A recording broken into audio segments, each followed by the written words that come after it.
Hello guys! Hello Cancer! Welcome dito sa aking channel, Kapalaran 888. Welcome! Alamin natin kung anong messages, vibration, gabay energy para sa inyong lahat, Cancer. Ay general monthly reading, so pwede kang makaresonate. Gamitin mo ang iyong intuition sa panonood.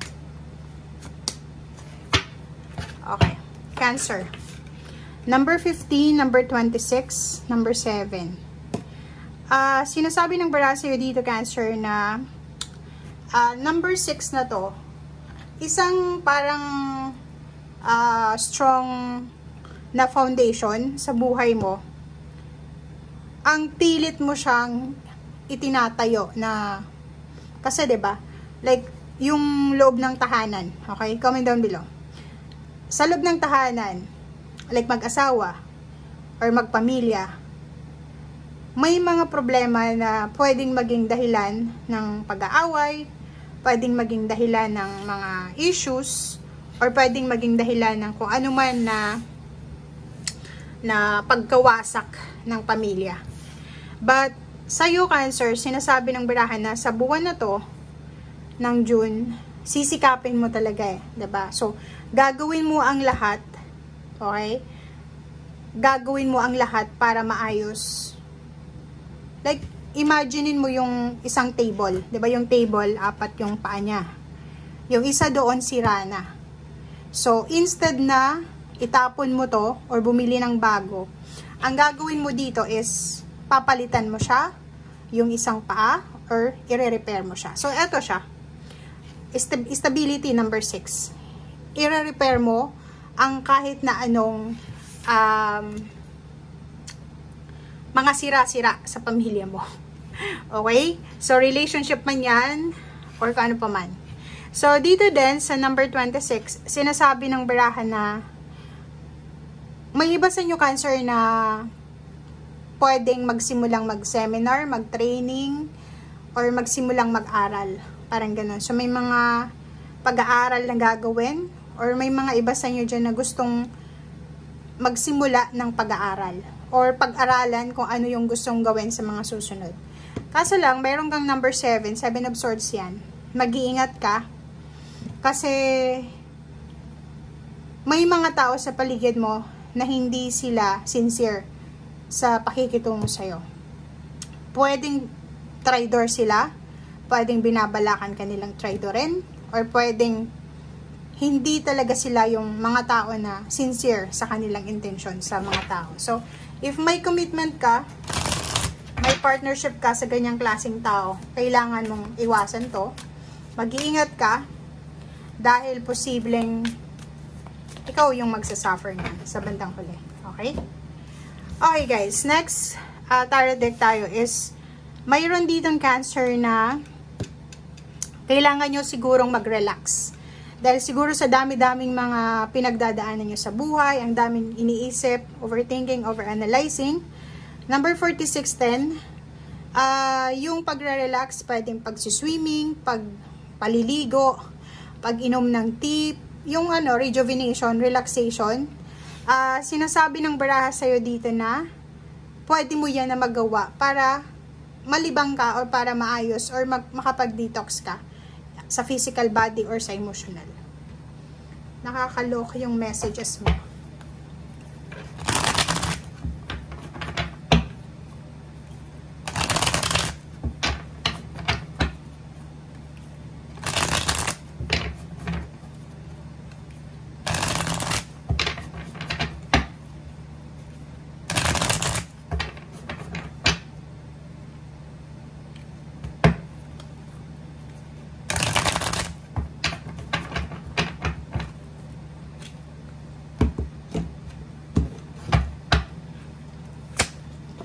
Okay, material and spiritual prosperity, and then firm foundation.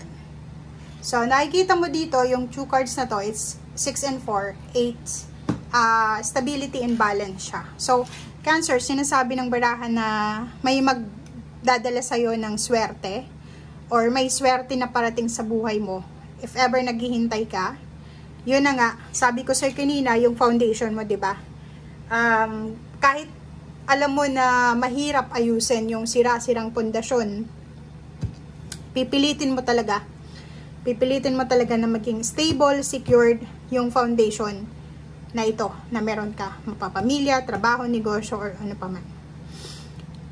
Etong firm foundation, if naghahangad ka ng salary increase, position sa trabaho, bagong trabaho, or pagkakaroon ng maayos ng pamilya, stable na relationship, love life man yan, or intimate or family, sinasabi ng baraha sa'yo dito na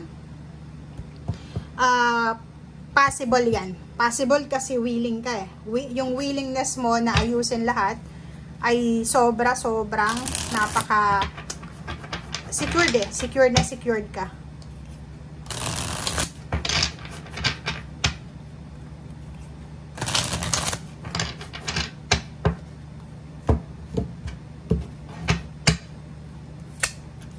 Okay, 5 of Swords. Oh, Temperance. And Queen of Pentacles. Sinasabi ng baraha sa'yo dito na ngayong buwan ng Hunyo, kinakailangan mo ng pasensya, lalo na sa usaping pera. Kung naghihintay ka ng pera, or pwedeng tungkol sa pera to, mapa-business man yan or sa trabaho, ang daming kompetisyon, maraming pwedeng makipagkompetensya sa'yo. If may business ka, nako, yung mga kapitbahay mo, gagayahin yung business mo.